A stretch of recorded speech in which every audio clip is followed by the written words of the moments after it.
ये 4 plate parcel है।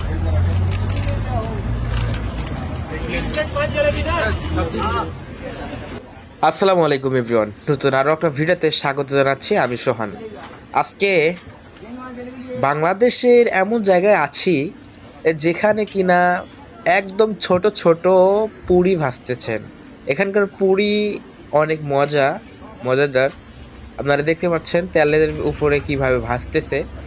পরোটার মতো আর একটা জিনিস, এটাকে বলে পুরি, ছোট করে ভাজে। এটা ভাজা দেখেন আপনারা। আমি এই মুহূর্তে যে জায়গায় আছি, বাংলাদেশে গাইবান্ধা অঞ্চলে আছি। গাইবান্ধা